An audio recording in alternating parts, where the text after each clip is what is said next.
from? When they come now? Oh, no, no, no. Wait, no, I see her for video just now. Who the up? Who the up? Okay, that NYC guy. Copper. Not the compass. Copper. Copper there, man. Who just got there again?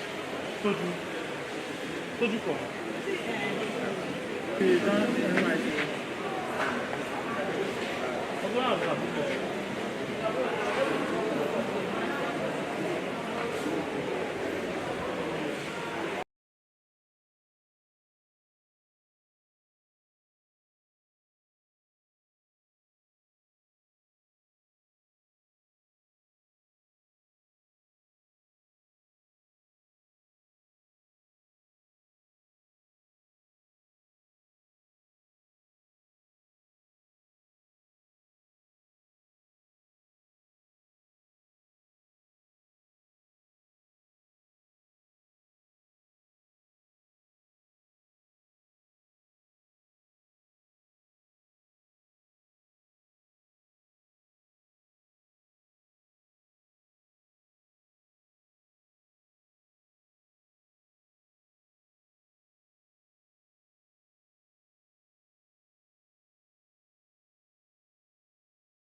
That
people love you.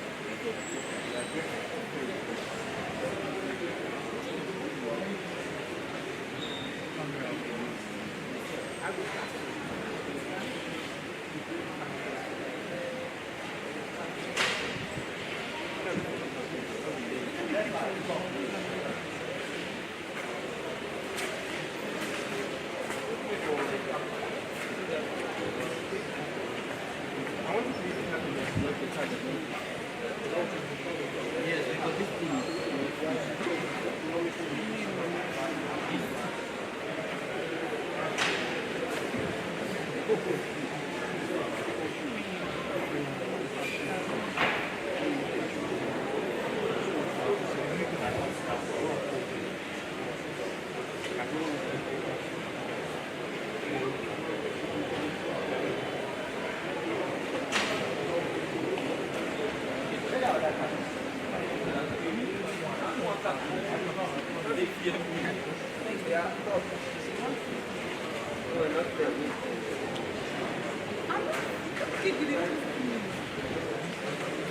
You want to change from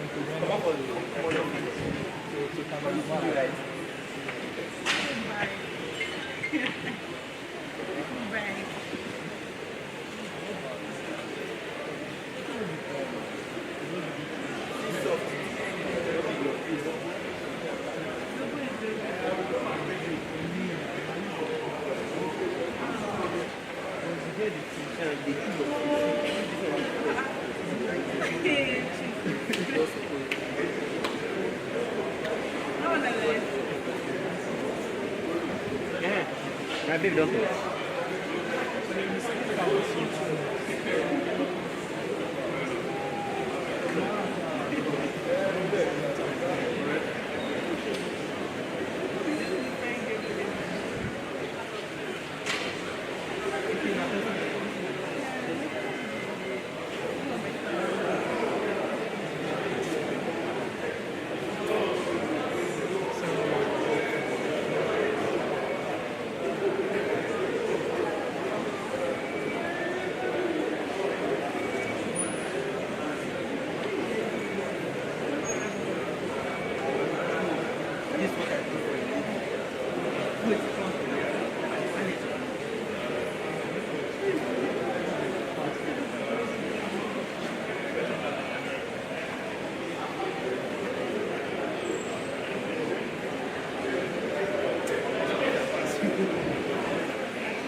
afternoon, represented by an amiable personality, the Deputy Vice Chancellor, Academic Professor Ray, Principal Officers of Outreach University, Provosts and Directors, Professors Emeriti, other professors and scholars present, government functionaries, Your Royal Highness, staff and students, invited guests, distinguished ladies and gentlemen, I welcome you most sincerely this afternoon to today's inaugural lecture. It is the 305th in the inaugural lecture series of the University of Benin, to be delivered by Professor Anthony Monye-Emina of Developmental Economics. Please put your hands together to celebrate.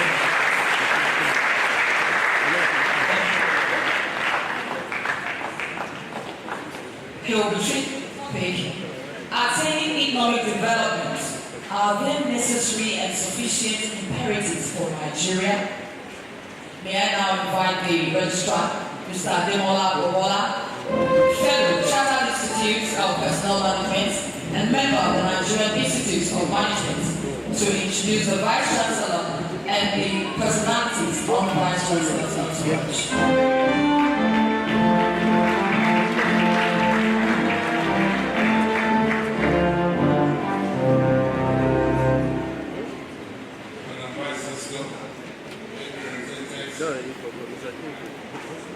Acting Vice Chancellor today, it is my singular honor and privilege to present to this august assembly our own dear Vice Chancellor, the Chairman Committee of Vice Chancellors of all Nigerian universities, the Vice President Association of African Universities, and Director General of the National Institute, and of course, holder of many traditional titles, one of which we celebrated recently, the MSO of Ondo Kingdom, Professor Lilian Monye-Emina. Let's put our hands together. Of course, a woman of so many, you can be sure that she's into so many things, some of which have taken her physically away from this occasion today, but I'm sure she's following us online because this program is beamed live and is post-free live. So it is my very singular honor again to present to us who has stepped into the shoes of the Vice Chancellor for this occasion, a distinguished pharmacist of note, a very reputable scholar who has trained so many academics of very different dimensions. The fellow Pharmaceutical Society of Nigeria, winner of so many prizes of reputable pharmaceutical associations all over the world, Professor Ray Ozorua, Deputy Vice Chancellor. We have with us too another very distinguished and eminent man. And please, let our voice speak well. And this time around, I'm presenting to us Professor of Medicine, the Deputy Vice Chancellor Administration, Professor Patrick Okoma, Deputy Vice Chancellor Administration.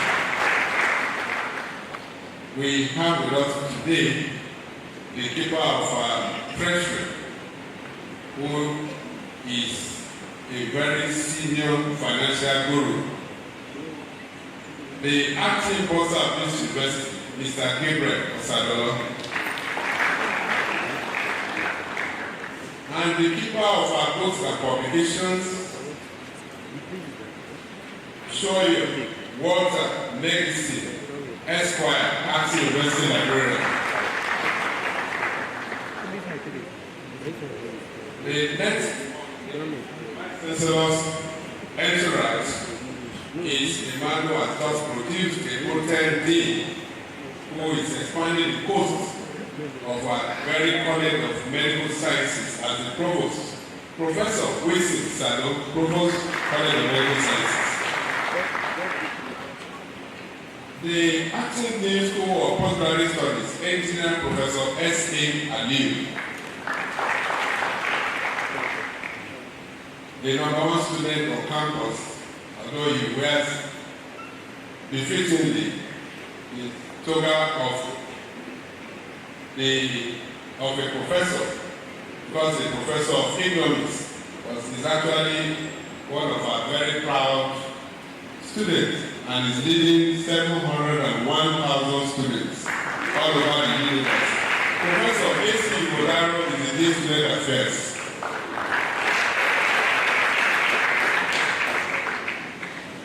The dean will hold very well today, who is almost personified by the inaugural lecturer, by the very height the two of them has in the academia and physically too. The Dean, Faculty of Social Sciences, who is our post-dean today, Professor Daniel Tonwe, is also here. Standing in for the Faculty of Agriculture Dean is Dr. O. Ojogo. The Dean Faculty of Arts, very prominent Dean of that faculty that we are very proud of, spreading the tentacles both on Ekewa campus and main campus here at Zimbabwe. Professor S.C. Yuka, Dean Faculty of Arts. The present dean of the newest school of basic medical sciences of this university, Professor B.J. Ekane. Congratulations on your attainment and wish the new school great successes. We have with us today the Dean School of Basic Medical Sciences. The man who smiles most of the time is a pastor, but today is Professor F.O. Agborele. Very close to him there is the Dean School of Dentistry, Professor F.O. Amoride. The Dean of our Vice Chancellor, that's Faculty of Education. The man who can give account very well of where the Vice Chancellor is, though I'm trying to provide that, and I'm sure the activity will do more of that later on. Professor Kingsley Omorobiwa, the Dean Faculty of Education. The Dean Faculty of Engineering is being represented here today by Dr. C.I. Oboigbe. And of course, we have Dr. Jeff Wood standing in for the Dean Faculty of Environmental Sciences. Standing in for the Dean Faculty of Law, Dr. Nanti Nwogu. The Dean Faculty of Life Sciences, who resembles in every way the inaugural lecturer today, because the inaugural lecturer is on this side. He's always on the other side, oppressing as the tallest when we have the Director of Center for Advancements along with him. But today, we have a woman of very high academic repute, Dr. Mrs. R.O. Okoji, for the Dean Faculty of Life Sciences. The Dean Faculty of Management Sciences, Professor Ibrahim Shaibu, is also in the Vice Chancellor's Center. The Dean Faculty of Pharmacy, Professor A. Opara, is also in the Vice Chancellor's Center. The Dean that will call his name in the Chinese version, because I'm still in the School of Language, of Federal Language, I'm still learning. The Dean Faculty of Physical Sciences, Professor E.O. Ayori.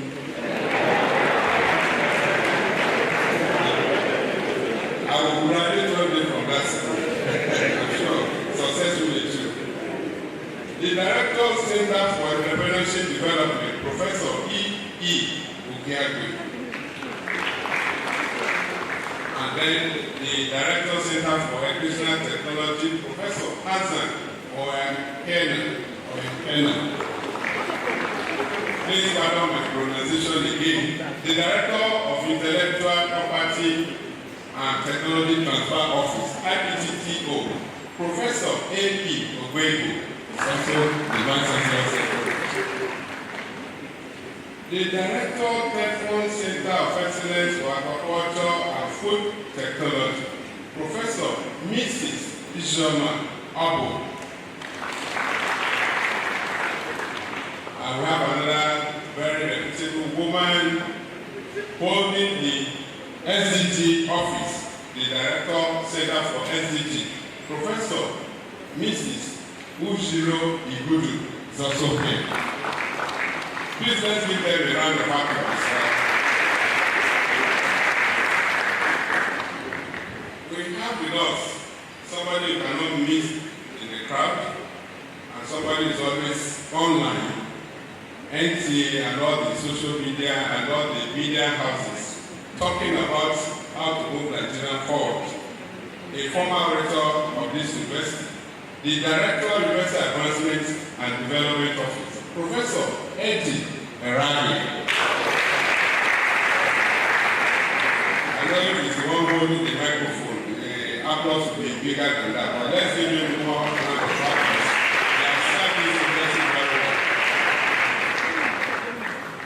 We have the Director, Student Guidance Counseling. It's one of our centers that is performing one of those few ones that we can say that bring the level of excellence in every aspect. And since she got there, she has transformed that particular center. Professor Mrs. O.N. Ahie, the Director of Student Guidance Counseling. And of course, the constant staff from Ekewa campus, the Director of IPA Center in Ekewa, Dr. Iko Ogaton, is also here.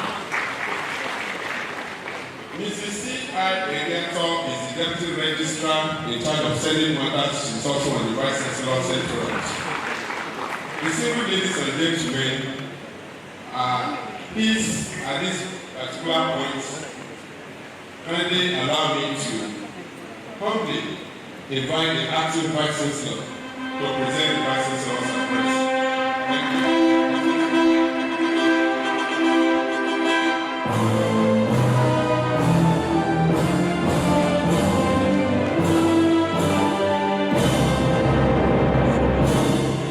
Greatest Union. Can you hear me louder? Greatest Union. Yet louder. Greatest Union. Thank you very much. Good evening, everyone. Professors, patients, and women. Before we proceed further, may I crave the indulgence of everyone to be on their feet. Why so? We have lost one man who served meritoriously in this academic scenario, in this academic ecosystem many years ago. And that's the person of our former registrar, Mr. Ephraim Anyam.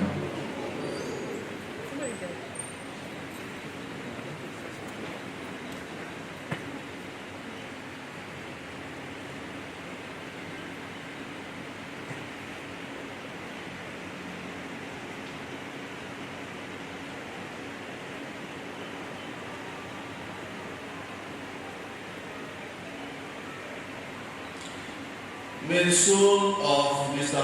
Ephraim Anyam, indeed of all the faithful that have departed, rest in peace through the mercy of our Lord.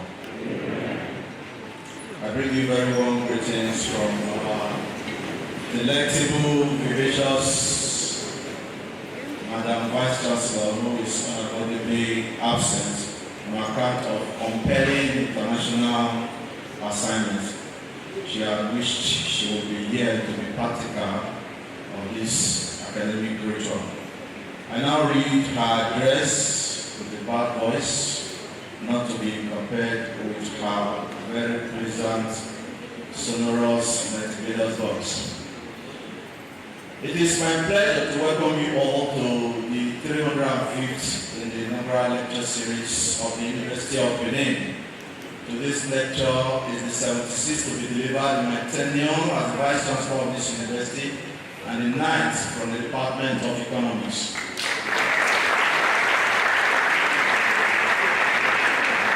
It is on a happy note that I announce that the 2022-2023 academic session will be concluded this week.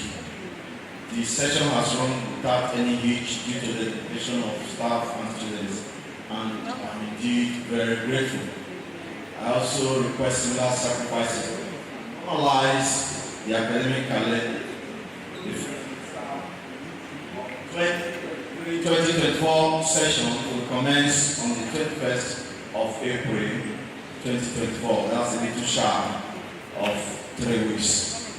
Ladies and gentlemen, it is my pleasure to introduce our lecturer for today. He is Professor Ibechile. Monye-Emina. The title of his lecture is, I thought I should visit applause.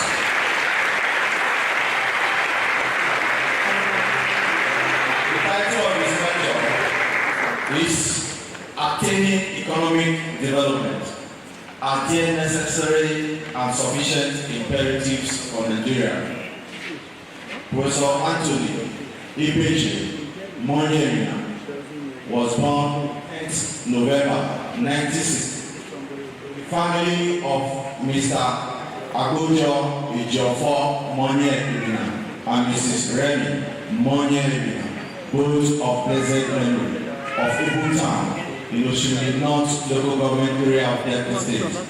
He attended first the then primary school, New Benin, and later St. James Anglican Primary School, now about the primary school, Benin City, where he obtained the first school degree certificate in 1970. He thereafter attended Immaculate Conception College, ICC, Benin City, from 1973 to for the West School certificate.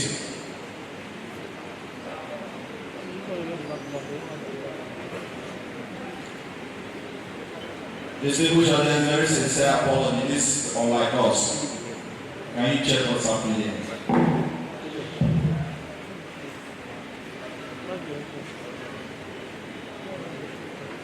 Can we proceed? Okay, thank you. I hope you guys will feel it. He thereafter attended Immaculate Conception College, ICC, Benin City, from 1973 to 1978 for the West African School Certificate. He gained admission into the then College of Education, Abraka, in 1980 to study economics and history, and graduated in 1983. Between 1983 and 1984, he participated in the mandatory National Youth Service in government secondary school at Kalfi, Kaduna State. Thereafter, he was employed as an auxiliary teacher by the then Bendel State Post-Primary Education Board, but left in 1987 when he gained admission into the then Bendel State University, now Ambrose Ali University, Ekoma, where he obtained a BSc degree, second class upper division in economics education in 1990. He obtained the MSc degree in economics in 1994, PhD in economics in 2005, both from the prestigious University of Benin.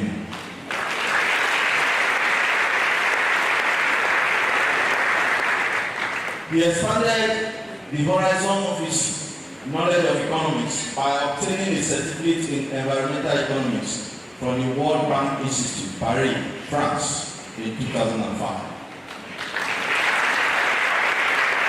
He was a lecturer in Delta State University, Abraka, from 1995 until he transferred his services to the University of Benin in 2002 as lecturer 2. He rose through the ranks to the position of professor in 2014. Professor Monye-Emina has held several administrative positions in and outside the University of Benin.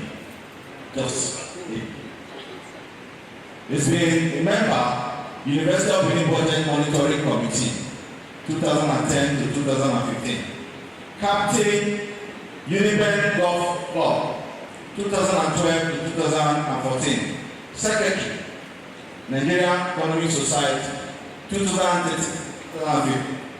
Head, Department of Economics, University of Benin, 2014 to 2017.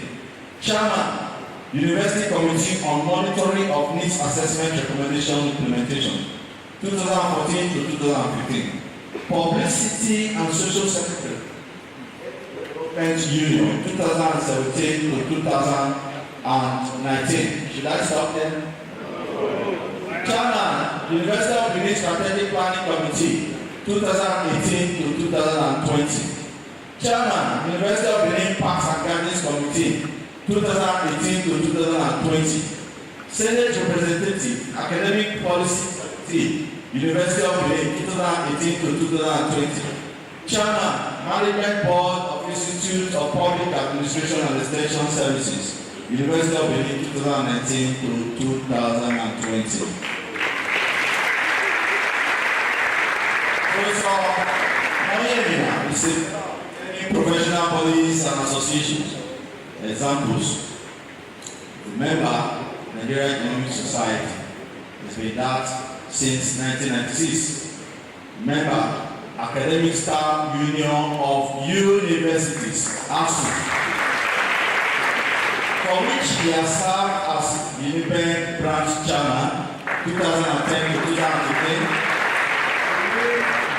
Benin Coordinator, 2014 to 2018, and member since 2017 of the ASU team to negotiate the 2009 FGN ASU agreement. I thought I should have a decision of God. And we had request to get a louder applause. Why? Please listen. Why?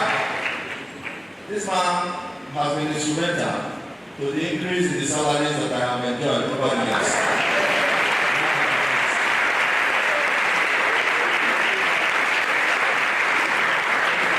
Some lecturers left, others were working. He was early this year honored by ASU University of Jos Branch for his commitment to ASU Lagos. He is a laureate of the Council for the Development of Social Science Research in Africa, Ibechile. Professor Monye-Emina has attended many local international conferences. He has supervised 7 PhDs and several master's candidates. He has served as external examiner to many Nigerian universities. He has over 30 articles in local, national, and international journals. Many technical reports and no less than 6 chapters in books.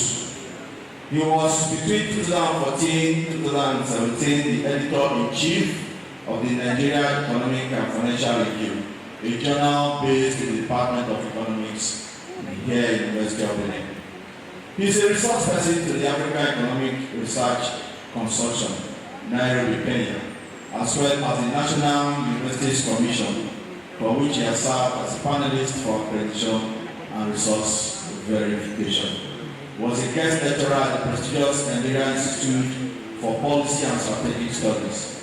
He has rendered consultancy services to the ECOWAS Commission, United Nations Development Program, Shell Petroleum Development Company Limited, amongst others.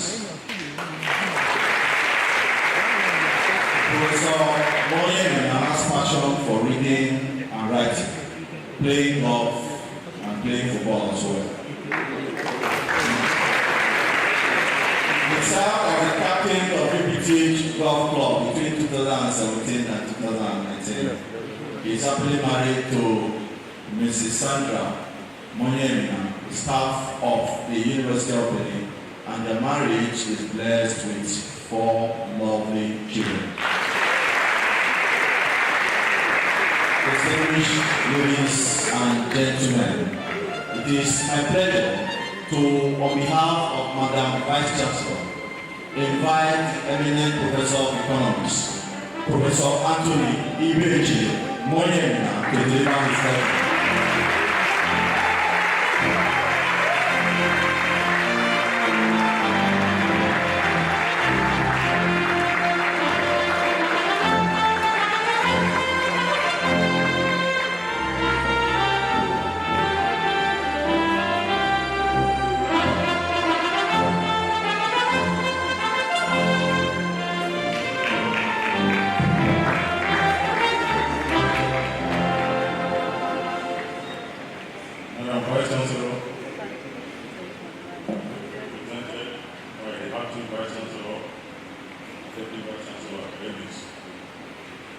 Thank you very much for that.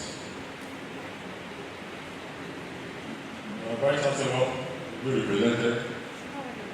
I wish to crave your indulgence to stand on very elaborate protocols that have been established.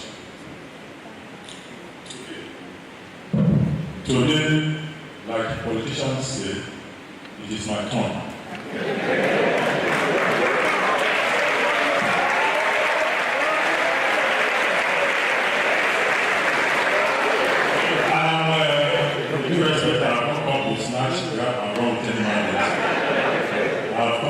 On a mandate which is to deliver in the University of Minnesota Service number 305. And it happens to be the 9th of such calling on the Department of Economics.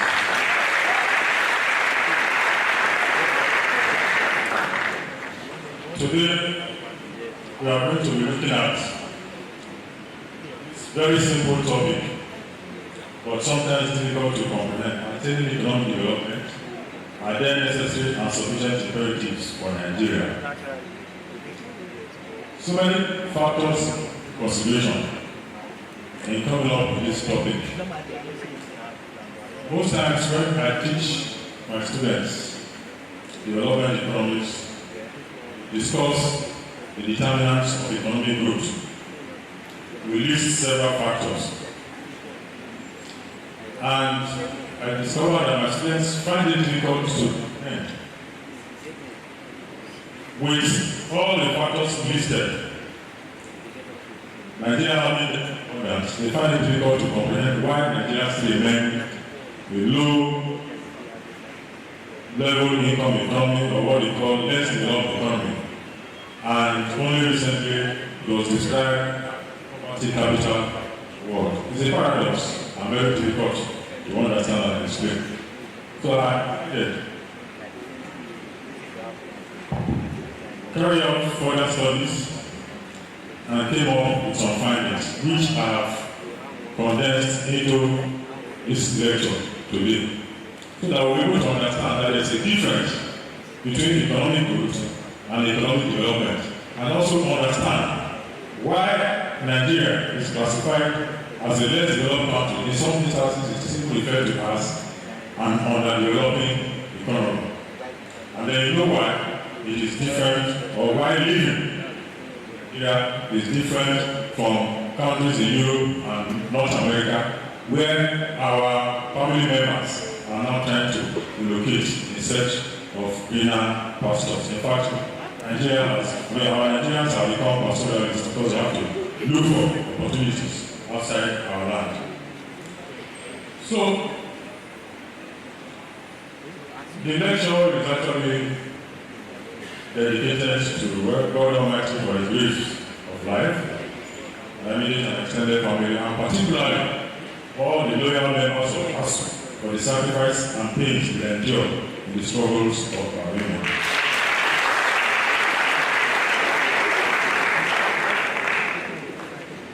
These are the factors that influence the choice of this topic: area of teaching and research specialty, relevance with regards to the current challenges, especially of developing countries in the first economic, and of course, the desire to separate the determinant factors of economic growth and development. There are are two different phenomena. They are not the same. So most times when both economic growth, they interchange. Mention economic growth, mention economic development. There are two different phenomena, technically, but it's always very difficult to distinguish them when we are discussing. Now, the reason for focusing and sufficient imperatives derives from the desire on the reasons for the current state of fair resources in spite of their potentials and abundance, human and material resources. Developed countries, most of them are abundantly blessed. So they are blessed in abundance with the host of natural resources and even human resources, particularly Nigeria. But if you compare them,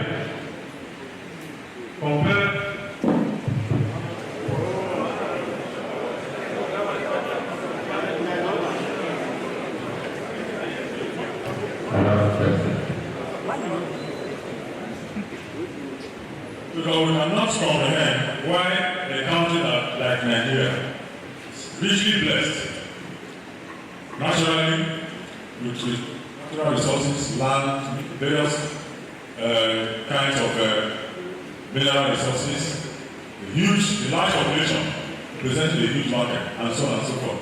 Yes, it is classified as a less developed economy.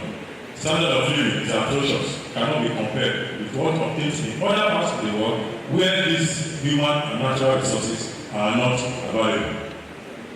For a country, for example, like Japan, there are no natural resources, but it is one of the countries leading development rates. The underlying premise is as stated here, that the availability and prevalence of resources is not a guarantee for a country to transform from a less developed economy to a developed one. Now, every now and then, we always show interest and concern about development. In literature, we have several models, several theories explaining the process of economic growth, explaining the process of economic development. You know, sometimes if we also probe the literature further, we discover that some of these theories are actually reconstructions. They are actually reconstructions because no economy has adopted any of the models and transformed its economy from the less developed one to the developed one. In other words, beyond theories and models, for example, some of the theories focus on labor as the source of wealth. Others focus on capital, others focus on entrepreneur, and so on and so forth.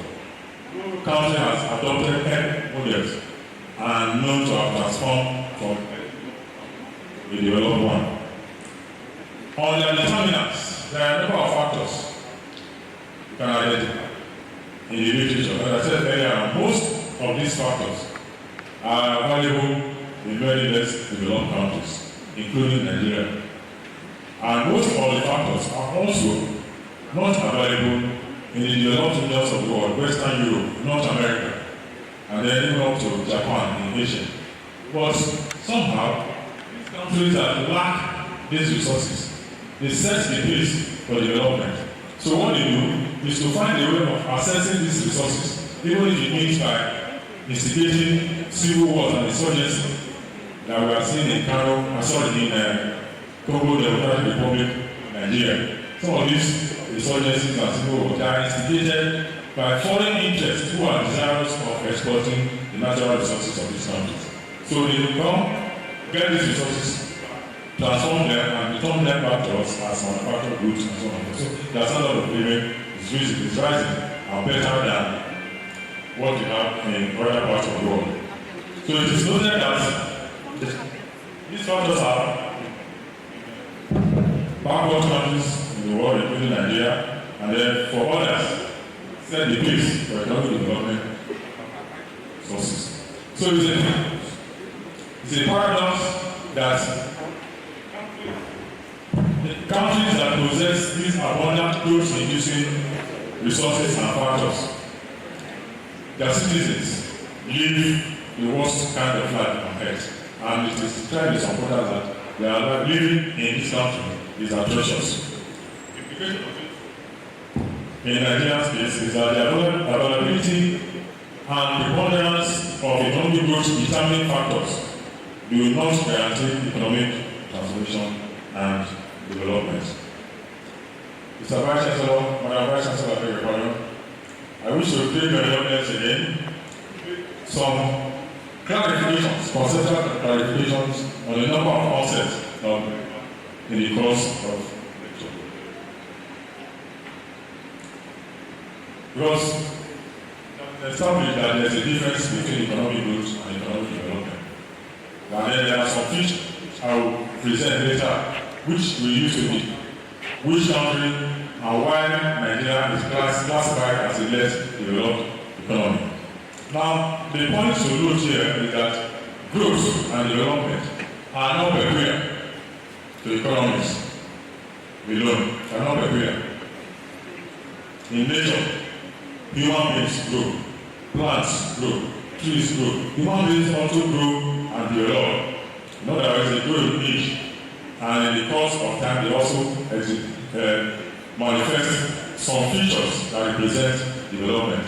The same thing happens to politics, religion, and so on and so forth. So both of them are universal. There is no existing theory that unifies a process of growth and development. And then both of them are quite complex concepts that are often mistaken in ramifications. Now, for economic growth, very simple to understand. It's about availing increasing supply of goods and services, utility of availability of goods and services for the purpose of consumption and satisfaction of desires over time. Now, economic development is a much more complex concept.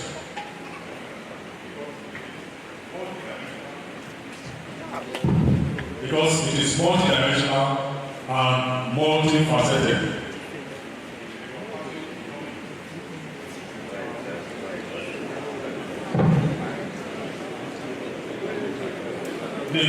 The ramification of economic development goes beyond economics, even up to politics, and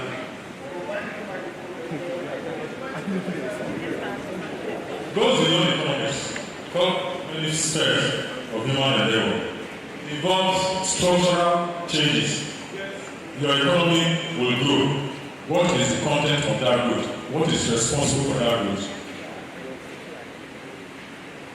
And then, as I said, it has many defining characteristics.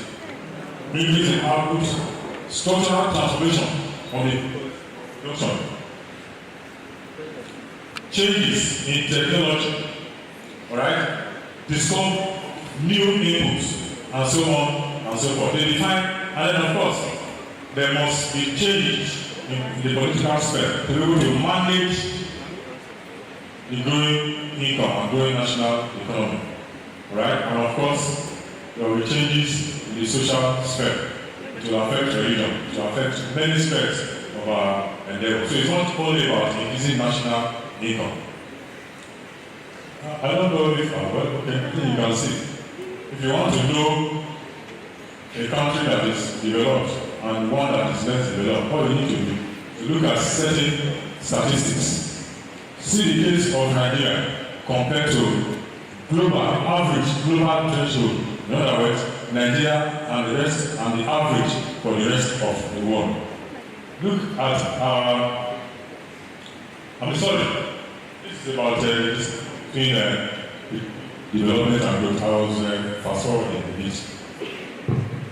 See, economic development is a broader concept. Income.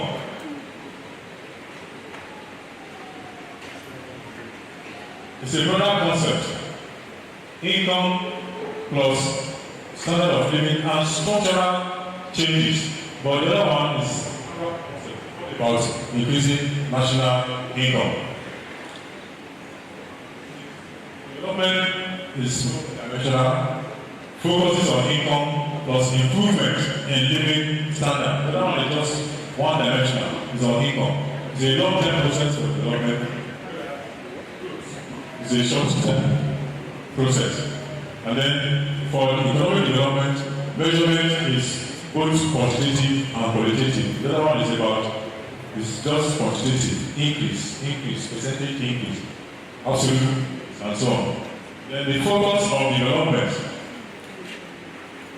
that the economic development is the focus of less developed countries. In other words, we are less developed. So our aspiration is to develop.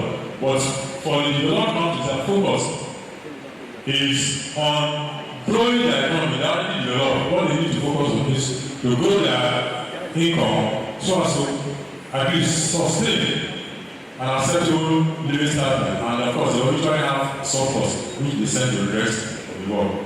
Then, the improvement in literacy, poverty rates, infant mortality, and so on and so forth.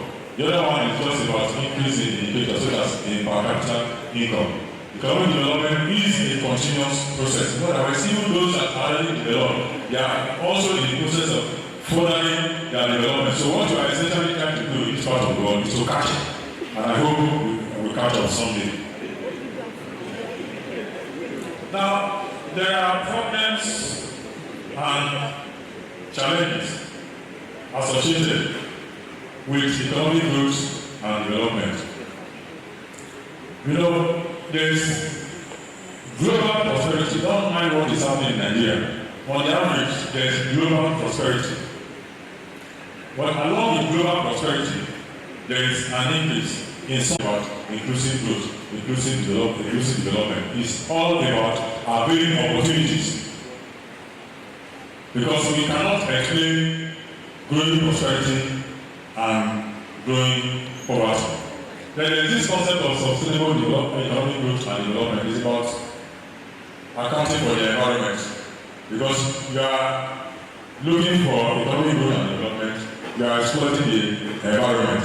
And the way you exploit it, it is assumed that you are doing so with the hope that, or with the expectation that people of the future generation will at least use some of these natural resources that we're exploiting to live at least the same quality of life that we are living. So it's about environmental accounting.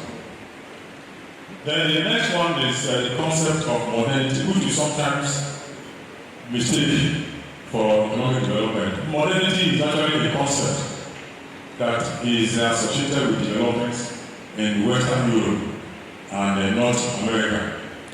And is characterized by industrialization, urbanization, and of course the application of science and technology in all spheres of life. So modernization is not the same as development. And then of course you have the concept of economic dualism. Economic dualism is a very complex situation where you have two extreme economic conditions existing simultaneously. Modern economic features and traditional economic system. Alright? They give a very false impression that all is well. It's like in Nigeria now. For example, we have the modern farming system, and if you go to the rural areas, there are still those, even in the cities, there are still those who save their money by the traditional means. I made some time recently when I saw a carpenter selling those boxes that we use to save money. So that's an example of what we mean by economic dualism. Now, how do you distinguish between the developed and underdeveloped economy? All you just need to do is to simply look at certain statistics. What we have here are some selected statistics, Nigeria for Nigeria and average for the world. Look at our GDP per capita. That's at 2022. That per capita, when you divide national total income by the population, is only $2,450. But the average for the entire world, including Nigeria and 11 countries in the developed world, is 12,640. At least if you now help me to understand why Nigeria is classified as an underdeveloped economy and why poverty is on the rise. I bet that perhaps by the end of this year, the figure for Nigeria may even drop. GDP growth rate, well, marginal, but is 3.2% as at 2022. Our population is growing rapidly at a rate of 2.4%. But for the rest of the world, for average for the world is 1.8. Yes, as some countries' population rise, that of other countries drop.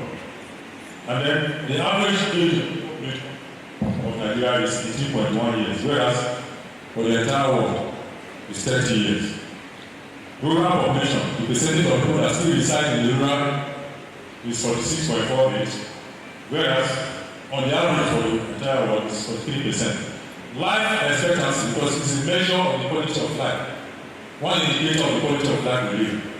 Life expectancy, the average lifespan of 54.5%, whereas for the globe, entire world, the average lifespan is 72.9%. Telling you that living is low in Nigeria. And then, of course, infant mortality. Out of every 1,000 children born, 56.220 die. Whereas for the rest of the world, it's just 26.693 every 1,000. And then look at literacy rates. Well, this is commendable. Unemployment, 33%. They will be higher. But this is the estimated 22. Then the Human Development Index, which is a composite index of income, literacy rate, and life expectancy for Nigeria, 0.54%, but for the entire world, 0.73%. The higher, the better the quality of life. The lower, the worse, the lesser. And so on and so forth. Look at multi-dimensional poverty index, very high.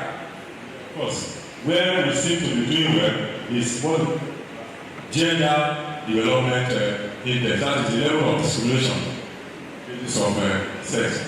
Women seem to be carried along Nigeria. Now, of course, look at our exports as a percentage or as a share of GDP. 30.9, whereas the rest of the world 6.54. Those figures for the rest of the world is just an average for all countries of the world. But coming to the potentials of socio-economic potentials, look at the opportunities that we have. That's why it's still difficult for us to understand why we are poverty capital of the world and life is very atrocious. Only God knows what the situation will be end of this year. Over 220 million. That's a huge market, both for labor and for the sale of final goods. Arable land, 34 million hectares. Number of mineral resources, 44, and we are still counting. These are mineral resources that go into the production process. Most of these resources are illegally. And sometimes some of the prices we've experienced in some parts of it are induced by some forces because of interest in these mineral resources. Number of tertiary institutions, 528. Primary school enrollment, 26.72, can be better than that. Alright, this is just an estimate. And then enrollment at the tertiary level is just 12%. It means that as best on the education line, many people drop out. So there is a waste of human resources in that instance. Now, we have just tried to picture the situation in Nigeria and then try to put in proper perspective the concepts of economic growth and development. The next task is to look at the conditions and facilitators of economic growth and economic development based on theoretical and empirical evidences. From economic theory and from the findings of scholars, several factors have been determined to be very instrumental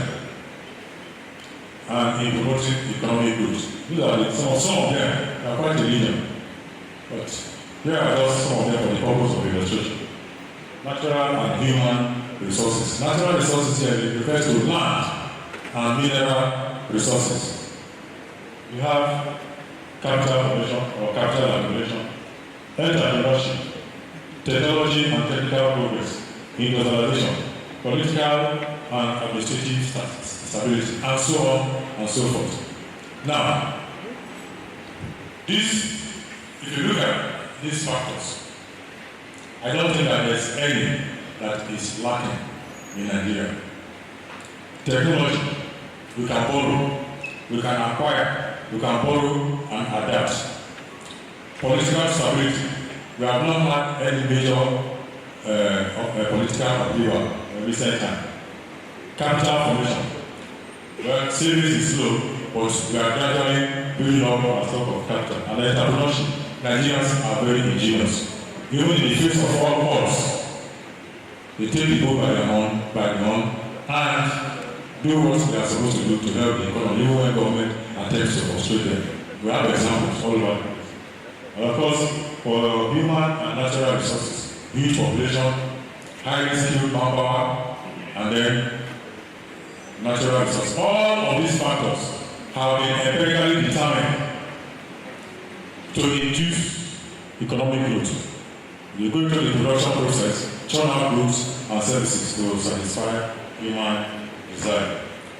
I have in a number of studies, we have established the fact that these factors influence economic growth in Nigeria, both in Nigeria and for some other developed world. In other words, it is not the role that these factors play in economic development is not peculiar to less developed countries, even developed countries. That's why they come to the world in search of these raw materials, which they take home to run the wheel of their industries and then come back to sell to you. And then in some instances, they are even encouraging your human resources. They are even encouraging your human resources. They are encouraging your human resources to relocate after you might have spent huge amount of resources in training them. They encourage them to relocate to other parts of the world and contribute to their process. Now, the base here is that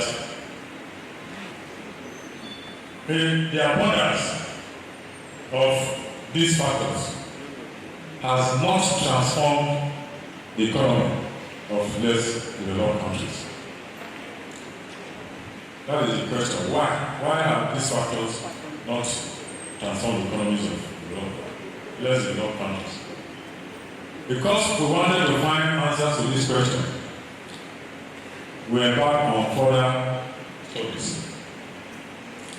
Now, you will recall that in economics, there is a concept that we use in analyzing efficiency in the use of resources, the concept of optimization. You know, optimization requires that to satisfy, to establish the level of efficiency of utilization of the resources. We have to satisfy two conditions. One we call the first order condition, which is the necessary condition, and the other is what we call the second order condition, which is the sufficient condition. So if you fulfill the first condition, it does not suggest that you are efficiently utilizing your resources. You must subject it to further scrutiny and by trying to determine whether the second order condition, which is the second condition, has been satisfied. So we presume that in the case of availability of natural, all those growth-inducing factors, necessary conditions have been satisfied. Now the question is, why have these not transformed the economies of the developed countries? So we decided to subject them to further, the second condition. But before we did that, we have to go into history, particularly economic history, taking into consideration the experiences of United States of America, United Kingdom, France, Germany, and in particular Japan, because Japan is becoming a model for emerging economies at the moment. What we saw proved to us or showed to us that there are certain factors that are critical to the transformation of the economy that we often do not take into consideration, mainly because they are not economic factors. What are these forces? What are these factors? It is these factors that are often overlooked in the course of our studies. So we looked at the case of Japan. Let me tell you the story of Japan. First of all, in most of the other countries earlier mentioned, US, France, Britain, even Germany, there were bloody political upheavals, either in form of civil war or revolution, like we had in France. And then in the case of Britain, there was also a revolution, but it was an institutional revolution. And then, of course, Germany, so where the wars were fought before Germans were united and made them to become a formidable force. But in the case of Japan in its earlier contact with Europe and North America realized that its civilization, as at that time, was lagging behind. It was not all that a very united country, because we have, historians will know that they used to have what they call shoguns, led by warlords, shoguns, and that was adversely affecting the unity of the country. So very early, because Japanese are people who don't like to be second in anything they do. And so they became desirous of catching up with Europe and North America. And then what they did was to send people outside, some for further training, for education, then some to understudy the political system in Europe and all that. They adapted what they saw, and a new nation emerged. The implication of that is that Japan, first of all, has to create a strong nation state with shared vision, common and so on and so forth. Japan is not, it didn't start as a monolithic society. We have Japanese indigenous population, then you have people from Korea, Malaysia, China, they cross to the island. But they have to be united by a shared vision and common aspiration to build a nation that will rival and compete favorably with countries in Europe and North America. That was the result. So they reined in all those pockets of power that were constituting menace to the unity of the country. I think this happened under what they call, the students remember what they call the Meiji Restoration. Alright? They have to, so in the case of Nigeria, we still have those challenges. We agree that we are of diverse ethnic groups, but nothing stops us from building a united country with common aspiration and a shared vision.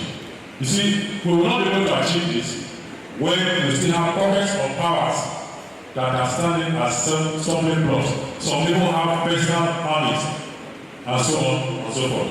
Now, like I said earlier, the Japanese experience is very instructive in this regard. A book written by the history of Japan in 1968. If you can have access to it, get additional information. Now, very critical to the creation of a state is solidarity and cooperation by and among relevant agents. It's not one man's business. Government, private enterprise, and even household. In other words, all of us have a role to play.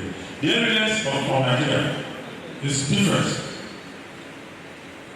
The nation and vision, vision and so on appears to be ill-defined. I will explain that later on. But from what we can experience, from what is happening around us, our vision is not properly defined. People have been trying to declare sovereignty. In such circumstances, you cannot make economic progress, progress of transformation. The state is weak and currently on the brink of stagnation. This development is adversely affecting the number of economic variables, including productivity, investment, and initiative. Even the state is not helping matters. It's relinquishing its obligations to the citizens. So, in other words, the state is not meeting even its own end of the social contract. It has a implication for actualization of our common cause. Where we determine this situation in Nigeria and realize that over time we took a trend. There's what we call the fragile states index for fragile states. You know, we examined the trend of this index from independence to modern day and came up with the conclusion that Nigeria is on the verge of collapsing, even if collapsing as a nation. Because from 1960, we saw that the fragile state index for Nigeria has been rising. As at 2023, my last check, it was 98. The higher, the more the chances of fragmentation. The lower, the less the chances of fragmentation. I certainly found that, and when we related it to economic productivity, it was a sorry state. You know? Because if you look at the trend of development in Nigeria, we were more united immediately prior to and after independence. But as the years progress, the situation we are deteriorating unity-wise. It's affecting productivity. Now we are even a bit better off because of the dominance of crude oil in our production basket. If you remove crude oil, the situation is very disturbing. So we need to create a state, even if it means having a conference to determine we're always having conferences. We're always having conferences, but nothing come out of those conferences. Alright? Most conferences, the report of those conferences end up in the archives of government. Now, when the second point we determine from the experience of Japan and other countries, which we related to Nigeria's situation, is what we refer to as positive nationalistic characteristics. In some quarters, they refer to this as national destiny. Right? What is it about? Positive nationalism, it has several definitions, like material and cultural resources, distribution of wealth. Because we realize that one of the problems that are happening in Nigeria is that resources, international wealth, is not evenly distributed. You know, at another opportunity, I will expound more on this. Then the quality and nationalistic motivations of domestic leadership. Do we have domestic leadership in Nigeria? Now, look at it from the perspective of the interest of these people in power. Do they have the interest of the populace at heart? The ability to determine one's destiny in the global world, not dancing to the dictates of some transnational institutions, or what you call multinational institutions like World Bank, IMF, Shell, ExxonMobil, and so on and so forth. Elite inspired strategies for wealth and power accumulation, while preserving the control of critical resources vital to the accumulation of capital and employment. Elite inspired, you are part of the elite. Do we have these characteristics? Institutional stability. Institutional stability. This is where we're having a problem, which I'll talk about it later, because it's part of the things that we'll discover. Institutional stability. Institution, we're not talking of schools or university or park. We're talking about rules of the game, you know, device constraints, the things that guide interaction between and among economic agents. Dominance of fiscal ideas on economic and social matters to sustain policies that are consistent with national goals and objectives.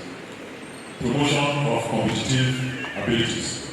Then coming to Nigeria, these conditions are like scarce, what I call scarce essential commodities.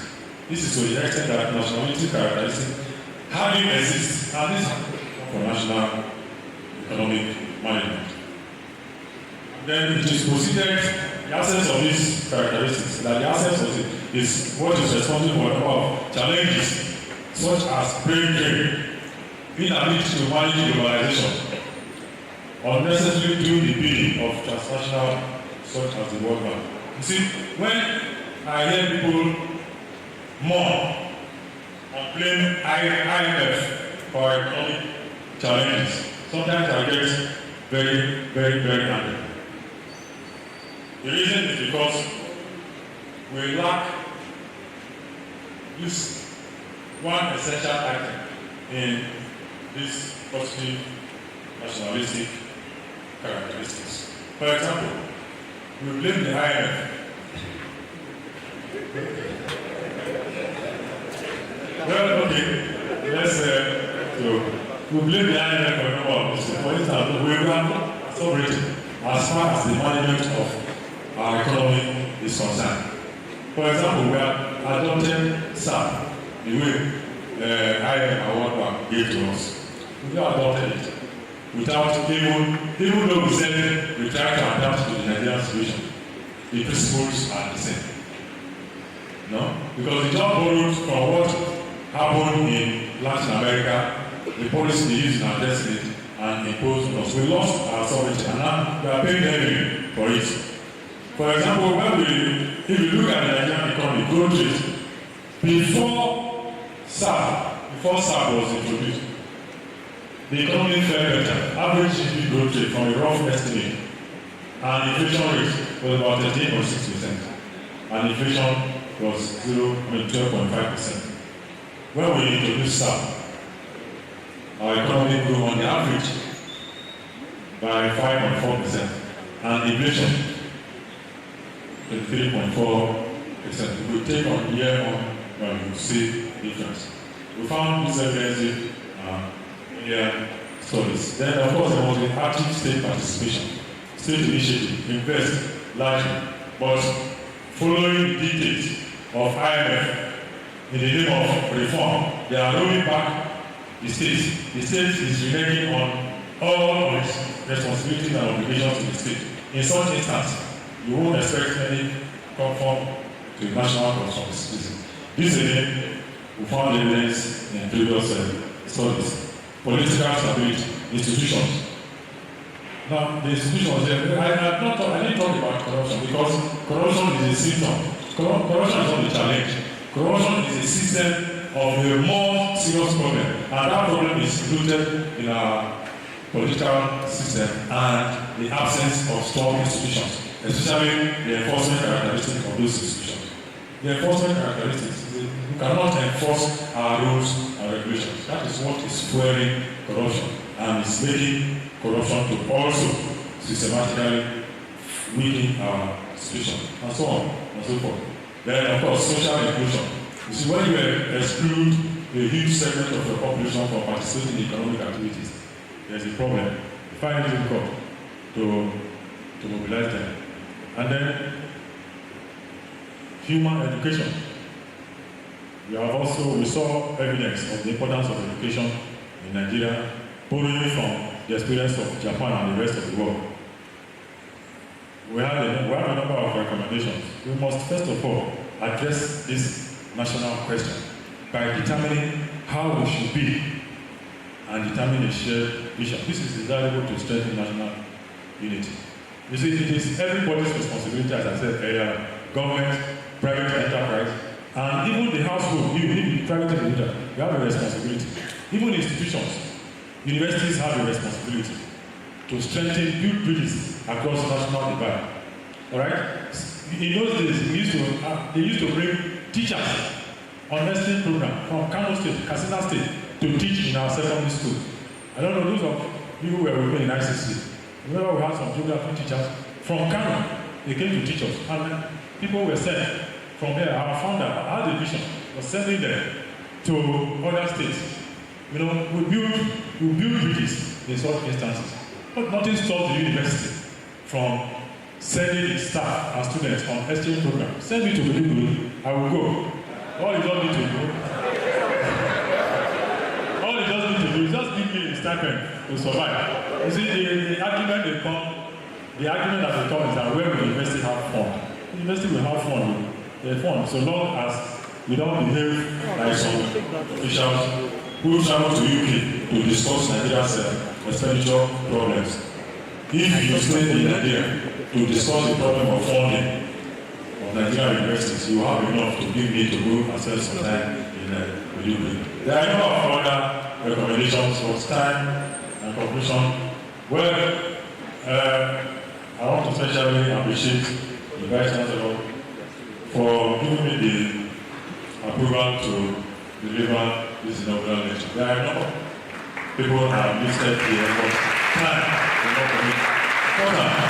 There are some personalities I want to appreciate here. Anytime we come here from any university function, there are two professors, emeritus professors that are always, for me, they are like living ancestors of the university. Professor Lau and Professor T. Thank you. I will appreciate also Professor Boruchi Ushodi of blessed memory, because it was during his time chairman of ASU that he introduced fairness into promotion exercise. Because before him, we used to have these networks on the way of academics. Publications were hidden in restrooms and sent outside for assessment, and so on and so forth. Also, to be acknowledged and appreciated is Professor Lawrence Ibechile, the of the University of Canada, a friend and brother. Quite a host of others, and particularly the president of the Lincoln, is here, the president of the Lincoln, but it's very holiday expert. Thank you very much for coming, and thank you also for the support. One aspect of the media coverage that I enjoy now is the sponsor meeting. Thank you very much. I will never forget my academic inspiration, Professor Mrs. C. Okoji. You know, she has been on my neck. Deliver your inaugural lecture now that I can walk. I told her what will happen to you. Today I will deliver my lecture. You will be the first. And you will surely attend. Thank you, madam. And in fact, that I'm standing here before you is called. I also appreciate the academic professors of economics who has retired. Professor M.I. Obada, the first time I met him, I was disappointed. Because the name, I used to think that he was a very big man. But when I entered his office, where we were to have our first lecture at the MSc program, I entered his office, I went to sit in one corner. I came out, I told the secretary that the person I'm looking for is not the same one. I enjoyed my relationship with you. But see how let's have some story for another day. Back in the department, quite a number of them I cannot mention, but Professors Sam Edo and Hassan Wakem have been on my neck also and chair. Just put something together. It is not a question of putting something together, it is leaving something behind after presentation.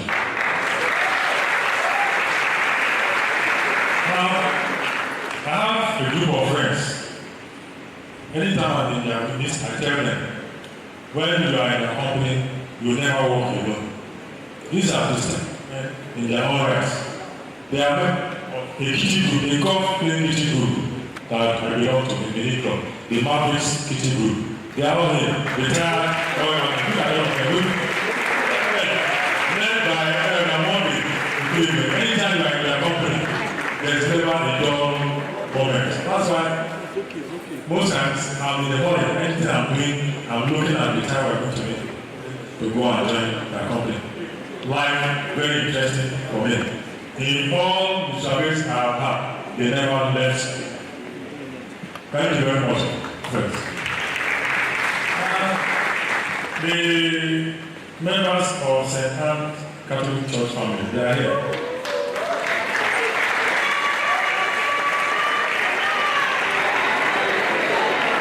They are all here, as the patron of the branch Catholic Men Organization, they are here.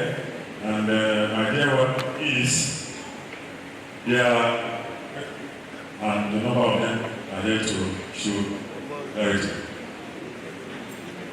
I will particularly thank the Asu family. Thank you, Asu family. I always tell people that if there is any union I want to belong over and over again, it is the academic staff union of the university. Never get tired of serving the union.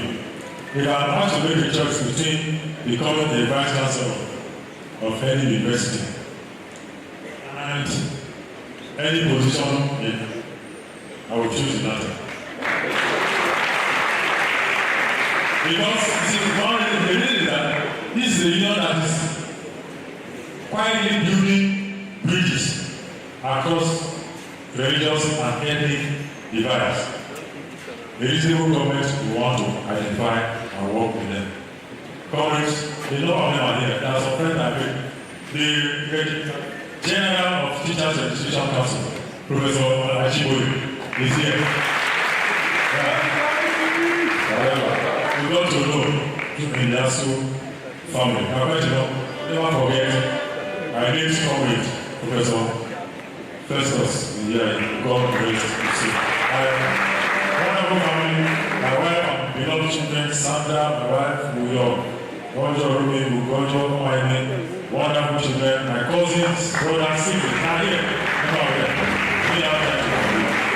Thank you very much, ladies and gentlemen.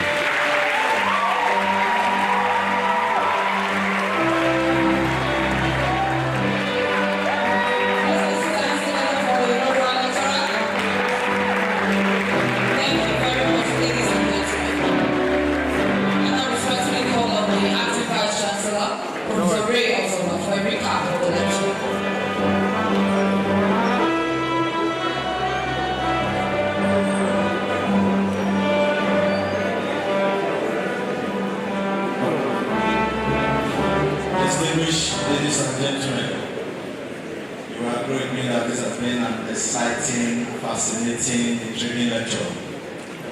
Yes or no? Yes. And to sign that it is indeed so, why not to give him the befitting applause?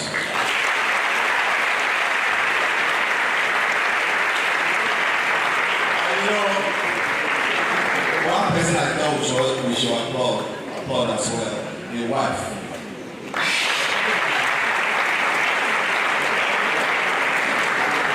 Not many people realize how it is to marry, to have a spouse that is a lecturer. That's on the one hand. And a lecturer who is a union activist. Today is in Ibechile, tomorrow is in Monye-Emina. That kind of movement. So, madam, I see you are training from Mola to Mola. So we can give us some applause as well. And because your husband has presented a brilliant lecture, if you have locked in 100% today, it is 100 and something percent. Now, we recap.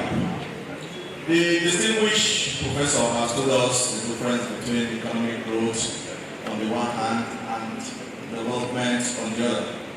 He considers this distinction between both terms important for the understanding of what it takes for an economy to be developed or less so. He has used our dear country as a case study, and he has highlighted the dismal state of economic performance, which he said underscores our low quality and appalling living conditions. This is in spite of the huge wealth of human and natural resources, global advancement and prosperity, and the rest of it available to us. To underscore the paradox, he said, he delved into the economic history of the developed nations. He observed that whilst the developed ones take good advantage of what he calls the imperatives of economic growth and development, the less developed ones do not. He told us that these imperatives are necessary for production and increased output, which are the indices of economic growth that nations crave for. Drawing from the experiences of developed nations, our professor has studied and concluded that several imperatives are required to turn a poor and underdeveloped nation to a developed one. In the case of Nigeria, the imperatives are leading and include building, creating the nation state out of a country, development of nationalistic characteristics, which is also called national density, active state participation in national affairs, social cohesion, strong institutions, and the development of human resources through education. My respectable and indeed respected audience, I have very minimal knowledge of the classical book written by Adam Smith in 1776, titled The Wealth of Nations. But it seems to me that it was, as it was in 1776, is now. How do you want to conclude that? And never shall? No, let it not be. Indeed, my observation, some of the prescriptions have not changed over the centuries. And I'm tempted to think that economic prescriptions often change with the prescriber. Today they tell us, sir, go the way of sir. Tomorrow they tell us, no to sir. Today they say, go for IMF. Tomorrow they tell us, don't touch it. Touch it, don't touch it. Go, don't go. Take, don't take. I just wonder. These economists sometimes confuse us. But one thing that I observe that is certain, distinguished audience, is that the imperatives enunciated by our lecturer today are fundamental. They are constant. They do not seem to change. But the rhetoric question we should be asking ourselves is, are we willing to address those imperatives? I think that's the takeaway for all of us. Distinguished audience, ladies and gentlemen, you agree with me that this is indeed a professor, right? And if you so agree, it is now time for us to authenticate this professor with another round of deafening applause.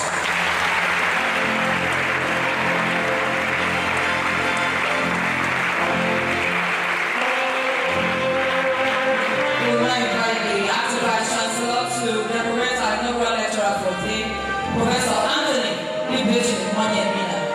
Please also invite members of his immediate family, wife, children. Please come on stage. Please put your hands together to celebrate them as they come on here. Please come.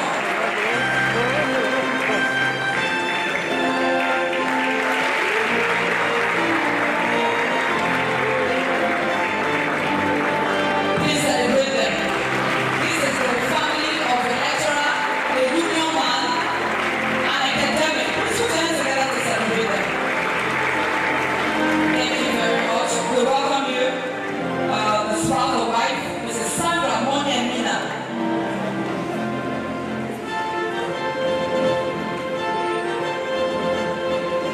We also welcome you, Monye-Emina, that's the daughter. Another daughter, Monye-Emina. We welcome you. We also welcome your Monye-Emina. We welcome you especially. Please put your hands together to celebrate them again. We also like to make very welcome the siblings of our lecturer today. I'm talking Honorable Emina. Please celebrate him. You're welcome, sir.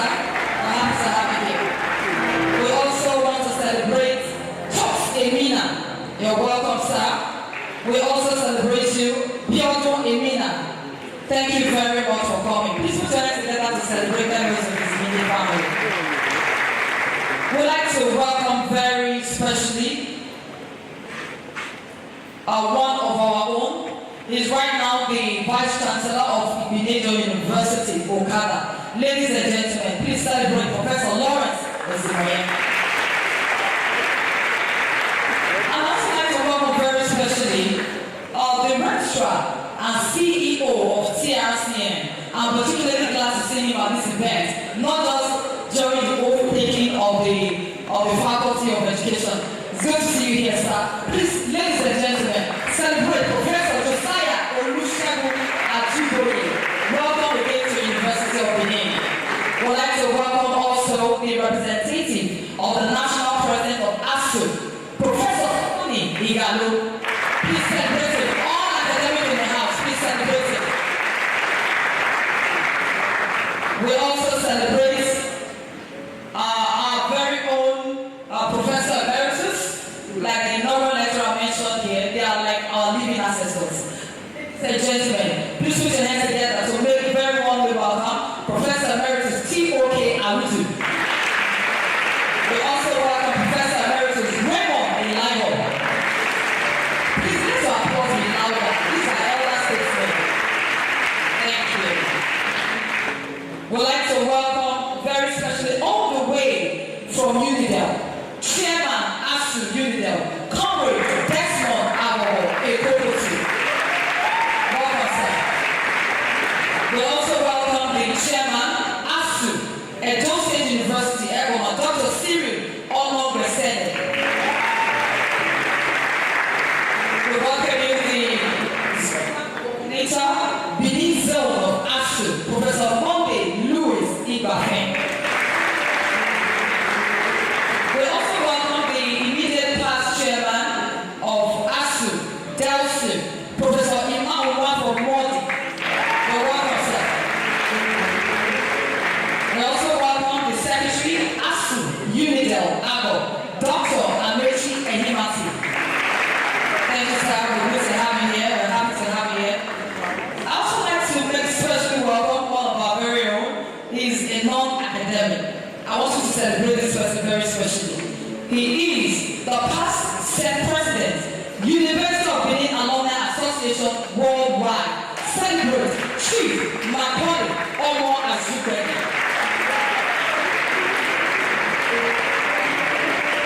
We welcome very specially the Vice Chairman ASU Uniben, Professor Inauna Dosa.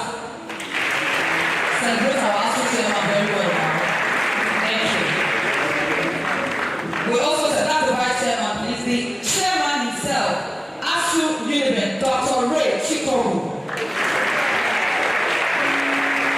You're welcome, sir. We welcome Professor Michael Orewata. We welcome Professor Chumba Okafo. Please put your hands together to celebrate them. We welcome especially the Director, Academic Planning, Venerable Professor I.O. Samani. Please celebrate this especially. Thank you very much. We also welcome you, Professor Monye-Emina. We're happy to have you here. We also welcome you, Professor Andrew Erahume. Please put your hands together to celebrate you also. We welcome St. Anne's Chaplaincy Usenu. Please put your hands together to celebrate this work from St. Anne's Catholic Church. We also welcome St. Anne's Catholic Women Organization. Please put your hands to celebrate them. All the way from Ebu in Delta State. Welcome everyone from Ekpe supporters in Ebu Delta State. We welcome you. We also welcome golfers from the UBTH Golf Club. All the golfers, please put your hands together for them. We also welcome all golfers in the club. You're welcome. We also welcome the Maverick Kitty Group, Benin Club golfers. Please put your hands together to celebrate them. We want to welcome you, our own Professor Godwin Atedo. Please can we clap and celebrate this person? Thank you. Thank you. We also welcome Professor B.A. Choco. You're welcome, sir. We welcome Professor Ngozi Ilo. We welcome Professor Anthony Ibechile. You're welcome, sir. We welcome you, Professor Paul Adobale. We welcome you also, Professor Patrick Wadia. We welcome you, Professor Samson Edo. Ladies and gentlemen, also join me to welcome Professor Faustina Idu. You're welcome, ma'am. I'm happy to have you here. We also welcome Professor Mrs. Sylvia Obwana. Please put your hands together to celebrate her. And then we welcome one of our deputy bursar here at the University of Benin, Mr. Kingsley Ost in Obakai. We welcome him. And everyone, indeed, you are welcome. This is how we like to conclude the 305th inaugural lecture in the inaugural lecture series of the University of Benin. Please let's be upstanding for the Union Anthem, and thereafter we take the second stanza of the National Anthem.